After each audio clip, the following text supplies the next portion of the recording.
హైదరాబాద్ లో కన్సల్టేషన్ మరియు 3,500 రూపాయల colour Doppler test Avis hospitals లో ఉచితంగా పొందండి. Welcome to Suman TV. నేను మీ సుమన్ టీవీ. నాకు క్విడ్ ప్రోకో లీగల్ పాయింట్లో నుంచి చూసేటప్పుడు ఇది చట్టబద్ధమా నేరమా, వాట్ ఈస్ క్విడ్ ప్రోకో అనేది ఈరోజు మనతో పాటు హైకోర్టు అడ్వకేట్ రవీంద్రనాథ్ గారు ఉన్నారు. వారి మాటలో అడిగి తెలుసుకుందాం. Hello sir. హాయ్ అండి నాగరాజు గారు. సరే, వాళ్ళ చాలామందికి తెలియాల్సినటువంటి విషయం ఒకటి ఉంది. ఇప్పుడున్న జనరేషన్లో అయితే చాలామంది తెలుసుకోవాల్సినటువంటి విషయం లీగల్ పాయింట్ ఆఫ్ వ్యూ నుంచి చూసేటప్పుడు, లక్కీగా మీరు గత కొద్ది రోజుల నుంచి మనం చేసేటువంటి సిరీస్ ఏదైతే ఉందో కోల్కతా ఇన్సిడెంట్ నుంచి కనుక మనం చూసుకుంటే ఈ రోజు వరకు ప్రతి లీగల్ అవేర్నెస్ మీద అవగాహన కల్పిస్తూ కూడా ఎవరైనా మాకు అన్యాయం జరిగింది అని అంటే వెంటనే స్పందించి వాళ్ళకి టైం ఇచ్చి వాళ్ళకి ఏం కావాలో చూస్తూ ఉన్నారు. Thank you so much for that. So coming to subject అనే క్విడ్ ప్రోకో అంటే ఏంటి, ఇది లీగల్గా చట్టబద్ధమా కాదా? మీరు ఎప్పుడైనా విన్నారా నాగరాజు గారు? ఒక సంస్థలో మిమ్మల్ని ప్రమోట్ చేస్తానని, హై ర్యాంక్ ఇప్పిస్తానని ప్రామిస్ చేసి మిమ్మల్ని ఒంటరిగా తన రూమ్కి రమ్మనమని, అది చట్టబద్ధమా నేరమా? ఒక రాజకీయ నాయకుడు తను తీసుకున్నటువంటి నిర్ణయంలో లంచం అనేది ఉంటుంది. అది మీకు తెలుసా? ప్రతి మహిళ, ఈరోజు భారతదేశంలో పనిచేస్తున్న ప్రతి మహిళ, 40% మంది మహిళలు తను పనిచేస్తున్న సంస్థల్లో 40% మహిళలు లైంగిక వేధింపులకు గురవుతున్నారని మీకు తెలుసా? ఇంకొక షాకింగ్ న్యూస్ చెప్పన, తను పనిచేస్తున్న సంస్థల్లో ప్రతి రెండో వ్యక్తి లైంగిక వేధింపులకు గురి అవుతున్నాడు. ఇది మీకు తెలుసా? That is called quid pro quo. నువ్వు నాకు ఇది చెయ్యు, నేను నీకు అది చేస్తా. Simple word. నువ్వు నాకు ఇది చెయ్యు, నేను నీకు ఇది చేస్తా. That is called quid pro quo. Nothing but friendship with benefits. ఏ వర్డ్ అయినా కావచ్చు. Nothing but. ఇది చిన్నప్పటి నుంచి అలవాటు అవుతుంది నాగరాజు గారు. నువ్వు హోంవర్క్ చెయ్యు, నీకు చాక్లెట్ ఇస్తా. నువ్వు 10th క్లాస్ పాస్ అవ్వు, నీకు వాచ్ కొనిపిస్తా. నువ్వు ఇంటర్ పాస్ అవ్వు, నీకు బైక్ కొనిపిస్తా అంటాడు ఒక తండ్రి. అప్పుడు స్టార్ట్ అవుతుంది క్విడ్ ప్రోకో. మొదలైన క్విడ్ ప్రోకో ప్రతి చోట మొదలవుతూ వస్తుంది. తమకు తెలియకుండానే, మనకు తెలియకుండానే మన జీవితంలో ఒక పార్ట్ని చేసేసుకున్నాం ఈ క్విడ్ ప్రోకో అన్నది. ముఖ్యంగా ఈ క్విడ్ ప్రోకో అన్నది అనేక సందర్భాల్లో ఉంటుంది, కానీ కొన్ని సందర్భాల్లో క్లియర్గా కనిపిస్తుంటుంది. ముఖ్యంగా మహిళలు సెక్సువల్ హెరాస్మెంట్ పొందుతున్నటువంటి ప్రదేశాల్లో క్విడ్ ప్రోకో ఉంటుంది. అది సినిమా రంగం అయితేనేమి, లేకపోతే జాబ్ చేస్తున్నటువంటి సాఫ్ట్వేర్ సంస్థ అయితేనేమి, లేకపోతే మాల్స్లో పనిచేస్తున్న అమ్మాయిలు అయితేనేమి, చిన్న స్థాయి నుంచి పెద్ద స్థాయి వరకు, చిన్న స్థాయి నుంచి ప్రతి స్థాయి వరకు సాఫ్ట్వేర్ కంపెనీస్లో ఈ రాత్రి నువ్వు నా దగ్గర రాగలిగితే, నా ప్రపోజల్ యాక్సెప్ట్ చేయగలిగితే నీకు ప్రమోట్ చేస్తా. మార్నింగ్ లేచేసరికల్లా ఆ అమ్మాయికి పక్కన అందరూ కలిసి పనిచేస్తుంటారు.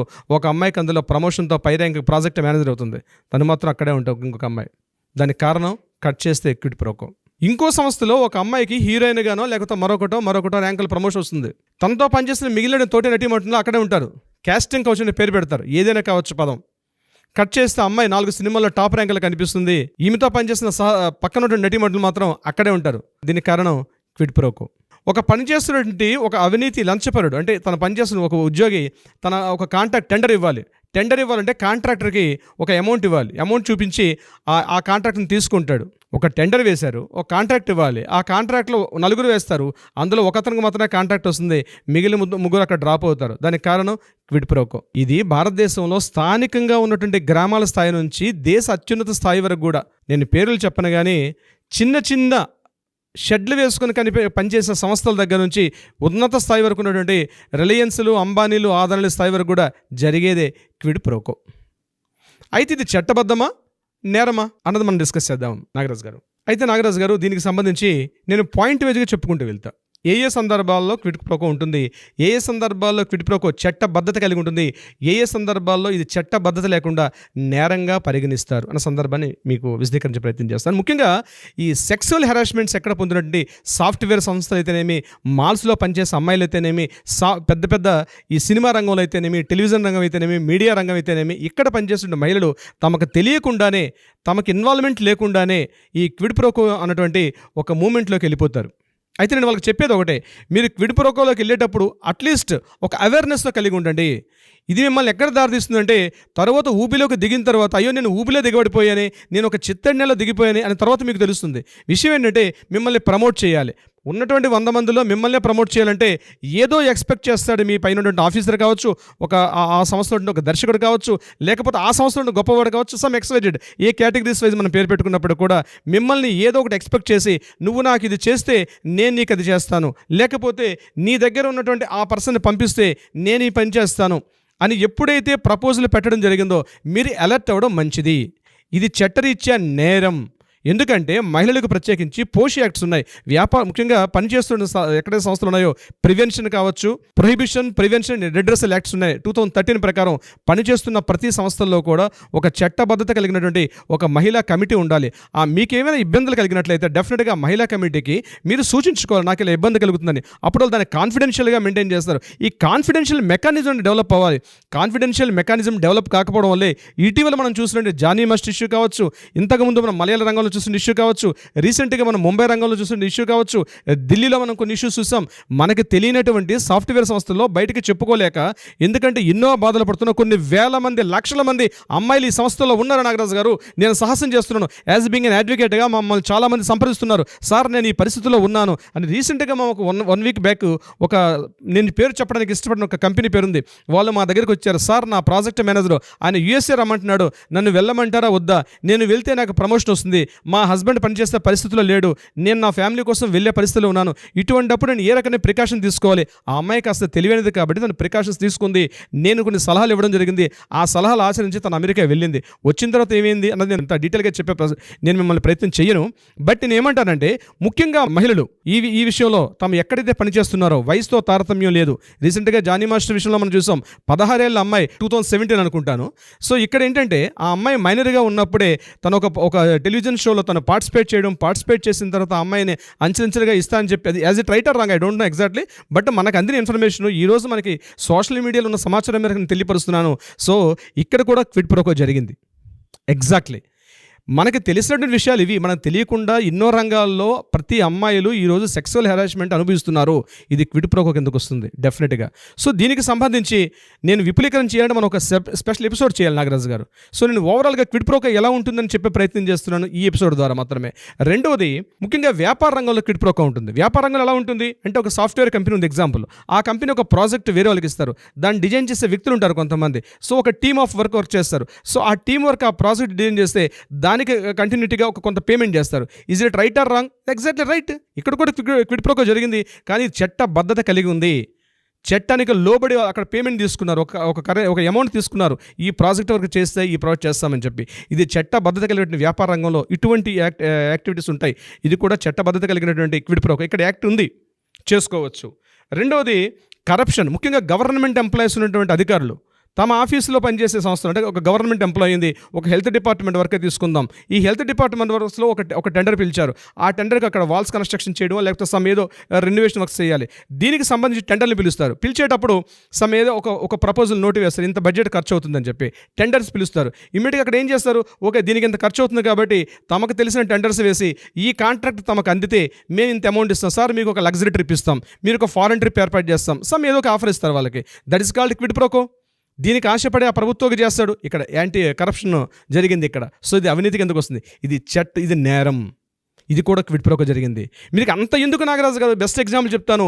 మెడికల్ రిప్రజెంటేటివ్ చేస్తారండి. తమ కంపెనీ యొక్క ఉత్పత్తుల్ని ఇంటింటి ప్రతి డాక్టర్ దగ్గరికి వెళ్తారు, ఆ ప్రోడక్ట్ని ఎక్స్పోజ్ చేస్తారు. సార్ మీరు ఈ ప్రోడక్ట్ తీసుకోగలిగితే ఈ మంత్ ₹1,00,000 టార్గెట్, ఆ మెడిసిన్స్ రాయగలిగితే వాళ్ళకు గిఫ్ట్లు ఇస్తారు.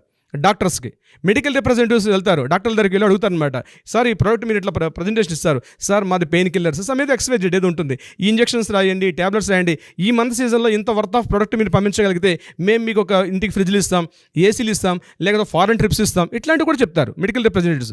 That is also quid pro quo. So ఎందెందు విధి కలిగినా అందెందుగా వెళ్ళడు క్విడ్ ప్రోకో. క్విడ్ ప్రోకో లేని వ్యవస్థే లేదు. ఇంకో రకంగా చెప్పాలంటే పొలిటికల్ కరప్షన్. ఇక్కడ ఏం చేస్తారు, పొలిటీషియన్స్ తమ యొక్క ఏదైతే ఎలక్షన్స్లో తమ గెలవాలి, ఈ గెలవాల్సిన పరిస్థితుల్లో ఎవరో ఒక వ్యాపారవేత్త, ఒక బిజినెస్ మ్యాన్ ఎంతో కొంత ఫండింగ్ చేయాలి. ఆయన ఏమంటాడు, నువ్వు నాకు ఫండింగ్ చెయ్యు, నేను ఈ ఎలక్షన్స్లో విన్ అయితే నేను ఈ కాంట్రాక్ట్స్ నీకు ఇస్తా, ఒక డ్యామ్ కట్టడానికి నేను ఇస్తా, లేకపోతే ఈ రోడ్లు వేసే కాంట్రాక్ట్ నేను నీకు ఇస్తా అని చెప్పి ముందే ఒప్పందం కుదుర్చుకొని ఆ బిజినెస్ మ్యాన్ కొంత ఫండింగ్ చేస్తాడు. This is also quid pro quo. నువ్వు నాకు ఇది చెయ్యు, నేను నీకు ఇది చేస్తా. ఇది ఆల్సో జరుగుతుంది. ఇదే కాకుండా కాంట్రాక్ట్ లయబిలిటీస్, అంటే కాంట్రాక్ట్ డిస్ప్యూట్స్.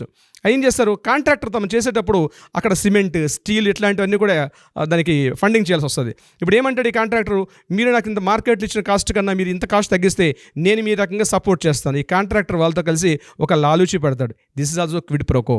అంతెందుకండి, ప్రపంచవ్యాప్తంగా జరిగింది. రీసెంట్గా డొనాల్డ్ ట్రంప్ ఒక ప్రెస్ మీట్లో అఫీషియల్గా చెప్పాడు, తన రాజకీయ ప్రత్యర్థిని అతన్ని కానీ డిఫేమింగ్ చేయగలిగితే నేను మీకు సపోర్ట్ చేస్తానని చెప్పి ఒక దేశాధినేతకి అతను సలహా చేశాడట. ఇమీడియట్గా ఆ దేశాధినేతలు ఇతనికి ఆపోజిట్గా ఉన్నటువంటి రాజకీయ ప్రత్యర్థుల్ని డిఫేమ్ చేశాడు. వాళ్ళకి ఇతని దేశం నుంచి తన యొక్క నిధులు కాదు, తన దేశం నిర్వర్తిస్తున్నటువంటి కొంత మిలిటరీ బలాలని ఆ దేశానికి సపోర్ట్ చేశాడు, అదే రష్యా ఉక్రెయిన్ వార్లో. దీనికి అఫీషియల్గా చెప్పాడు డొనాల్డ్ ట్రంప్. ఇక్కడనే కాదు, మన లోకల్ మన గల్లీలో మన ఇంటి దగ్గర మొదలైనటువంటి ఈ యొక్క క్విడ్ ప్రోకో అనేది ఏదైతే ఉందో ప్రతి రంగానికి విస్తరించిపోయింది ఈ క్విడ్ ప్రోకో. అయితే ఎటువంటి సందర్భాల్లో ఈ క్విడ్ ప్రోకో ముఖ్యంగా నేను రెండు పార్ట్స్గా డివైడ్ చేస్తాను. ఏది చట్టబద్ధత ఉంది, ఏది నేరం అని చెప్పడం జరిగింది. అయితే ముఖ్యంగా మహిళలు ఎక్కడెక్కడైతే పనిచేస్తారో అక్కడ ఒక కాన్ఫిడెన్షియల్ ఒక రెడ్రెసల్ సిస్టమ్ ఒకటి ఏర్పాటు చేసుకోగలిగితే డెఫినెట్గా ఆయా ప్రాంతాల్లో క్విడ్ ప్రోకో అనేది యాక్సెప్ట్ చేయొచ్చు, అంటే దాన్ని అవాయిడ్ చేసే అవకాశం ఉంటుంది. అయితే ముఖ్యంగా ఈ క్విడ్ ప్రోకోకి గురవుతున్న మహిళలు ముఖ్యంగా చెప్తున్నాను నాగరాజ్ గారు, డెఫినెట్గా ఒక అడ్వకేట్ని సంప్రదించండి. లేకపోతే మీకే తెలియనటువంటి ఒక వలలో మీరు చిక్కుకుపోతారు. డెఫినెట్గా ఒక అడ్వకేట్ని కానీ మీరు సంప్రదించుకోగలిగితే డెఫినెట్గా మీకు అందులో అవకాశం ఉంటుంది. మీరు వెళ్ళాలా వద్దన్నది ఒక మెంటార్ని యొక్క సలహా తీసుకుంటే చాలా మంచిది. నెంబర్ 2, దీనికి లీగల్ చట్టాలు ఏం చెప్తున్నాయి క్విడ్ ప్రోకోకి సంబంధించి? ముఖ్యంగా ప్రివెన్షన్ ఆఫ్ కరప్షన్ యాక్ట్ 1988 ఐపీసీది. దీంట్లో సెక్షన్ 7 and 8 ముఖ్యంగా ఈ ప్రభుత్వోద్యోగులు ఇలాంటి కరప్షన్ కానీ గురవుతున్న సందర్భాల్లో ఈ క్విడ్ ప్రోకో విధానాలు ఉండగలిగితే వాళ్ళకి కఠినమైన శిక్షలు ఉన్నాయి ఈ ప్రివెన్షన్ ఆఫ్ కరప్షన్ యాక్ట్లో. Number 2, sexual harassment act. ఇది prevention, prohibition and redressal act. ఇది 2013 యాక్ట్. ఈ యాక్ట్ ప్రకారం కఠినమైనటువంటి శిక్షలు ఉంటాయి. ఎవరైనా క్విడ్ ప్రోకో కానీ పాల్పడినా, అసలు అట్లాంటి ఆలోచన వచ్చినా దీనికి సంబంధించినటువంటి రుజువులు ఉండాలి, మన దగ్గర సాక్ష్యాలు ఉండాలి. మనం క్విడ్ ప్రోకోలు అంటే మహిళలకి అసలు ఇది యాక్చువల్గా చేయొద్దని నేను చెప్తాను, నేను ఎంకరేజ్ చేసే ఉద్దేశంతో నేను చేయలేను. కానీ కొన్ని సందర్భాల్లో కొన్ని విపత్కర పరిస్థితుల్లో చేయాల్సిన పరిస్థితి వచ్చే సందర్భంలో డెఫినెట్గా ఒక బలహీనత క్షణంలో మీరు చేయాల్సిన పరిస్థితి వచ్చేటప్పుడు ఒక మెంటార్ని మీరు ఫాలో అవ్వండి. అట్లీస్ట్ మీరు ఒక ఎవిడెన్సెస్తో ఉండండి. డెఫినెట్గా దీనికి ఒక అడ్డుకట్ట వేసే అవకాశం ఉంటుంది. దీనికి best example Jani master issue. ఇప్పుడు మనం చూస్తున్నటువంటి మీడియాలో ఇప్పుడు ఏదైతే న్యూస్ కంటిన్యూగా ఉందో జానీ మాస్టర్ ఇష్యూ ఏదైతే బహుశా దీనికి ఈ క్విడ్ ప్రోకో ఇష్యూ కిందకు వస్తుంది. దీనిలో sexual harassment, prevention, prohibition and redressal acts చాలా అప్లై అవుతాయి. ఇది కాకుండా రీసెంట్గా మనకు తెలిసింది పోక్సో యాక్ట్ కూడా అప్లికబుల్ అవుతుంది, ఎందుకంటే అప్పటికే ఆ అమ్మాయి మైనర్లో ఉంది కాబట్టి. సో ఇవన్నీ కూడా న్యాయస్థానాలు డిసైడ్ చేస్తాయి, is it right or wrong, ఏ పరిస్థితిలో జరిగింది, ఎలా జరిగింది, ఏం జరిగింది. బట్ ఇంతవరకు తను ఏదైతే తన లైఫ్లో ఉన్నత స్థాయికి వెళ్ళాలనుకుంటా ఒక అమ్మాయి తను ఈజీగా ఒక న్యూస్ ఐటమ్ అయిపోతుంది. న్యూస్లో ఒక ఐటమ్ అయిపోతుంది. న్యూస్ ఐటమ్ కాకూడదు, తన లైఫ్లో తన ఐటమ్ కావాలి. ఎగ్జాక్ట్లీ చెప్తాను, తన లైఫ్లో తన ఐటమ్ కావాలి తప్పించి ఎవరో న్యూస్కి తన ఐటమ్ కాకూడదు.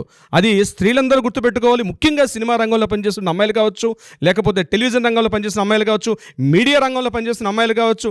నాట్ ఓన్లీ ఈ యొక్క సోషల్ మీడియా రంగం అని చెప్పట్లేదండి, ఏ సంస్థల్లో పనిచేస్తున్న వ్యక్తులైనా సరే అమ్మాయిలు ముఖ్యంగా ఈ సెక్సువల్ హెరాస్మెంట్కి లోనవుతున్నప్పుడు డెఫినెట్గా అక్కడ మీరు హెచ్ఆర్కి కంప్లీట్ కొన్ని పవర్స్ ఇచ్చారు. హెచ్ఆర్ ఒక కమిటీ ఏర్పాటు, ఐసీ ఇంటర్నల్ కమిటీ ఏర్పాటు చేయాల్సిన అవసరం ఉంది. దట్ ఈస్ కాల్డ్ పోషో యాక్ట్ అని. ఆ పోషో యాక్ట్ ప్రకారం POSH act, prevention of sexual harassment act 2013, ఆ యాక్ట్ ప్రకారం ఒక కమిటీ ఉంటుంది.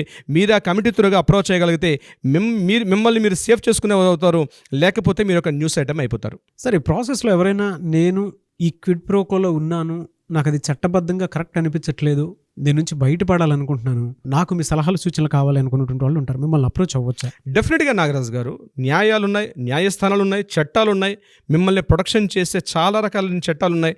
సో మిమ్మల్ని బెటర్గా ప్రివెన్షన్ చేస్తూ మిమ్మల్ని ప్రొటెక్ట్ చేస్తున్న చట్టాలు మనకు ఉన్నాయి. డెఫినెట్గా కింద కాంటాక్ట్ చేస్తున్న నెంబర్కి మీరు సంప్రదించగలిగితే డెఫినెట్గా మన లీగల్ టీం వాళ్ళని అప్రోచ్ అవుతారు, మాట్లాడతారు. Nagaraju garu, anyways thank you so much Ravindranath garu. Thank you so much Nagaraju garu. చూసారు కదండి వీడియో. ఈ వీడియోపై మీ అభిప్రాయాన్ని కమెంట్ బాక్స్లో పోస్ట్ చేయండి. ముఖ్యంగా మీరు కనుక క్విడ్ ప్రోకో ప్రాసెస్లో తెలియకుండానే అంటే నేరమైనటువంటి విషయంలో మేము కూడా ఇన్వాల్వ్ అయ్యి ఉండిపోయాము, దానివల్ల మా పర్సనల్ లైఫ్ కూడా దెబ్బతినే అవకాశం దాకా వచ్చేసాము అనుకున్నటువంటి వాళ్ళు ఎవరున్నా సరే, ఉమెన్ అయినా సరే, మెన్ అయినా సరే, స్క్రీన్ మీద మీకు కాంటాక్ట్ నెంబర్ కనిపిస్తుంది రవీంద్రనాథ్ గారిది. దానికి మీరు కాల్ ఆర్ మెసేజ్ వాట్సాప్ చేసి మిమ్మల్ని మీరు రక్షించుకోండి. ఫస్ట్ మిమ్మల్ని మీరు రక్షించుకోండి, అది కూడా లీగల్గా. ఫర్దర్గా ఎలాంటి కాంప్లికేషన్స్ కూడా ఉండకుండా ఉండే విధంగా. సో ఈ వీడియో మొత్తం చూసిన తర్వాత నేను కూడా దీనికి బాధ్యుడేమో అనుకునేటువంటి ఆలోచన కలిగినా కూడా, మీకు ఆ డౌట్ ఉన్నా కూడా స్క్రీన్ మీద కనిపిస్తున్న నెంబర్కి సంప్రదించండి.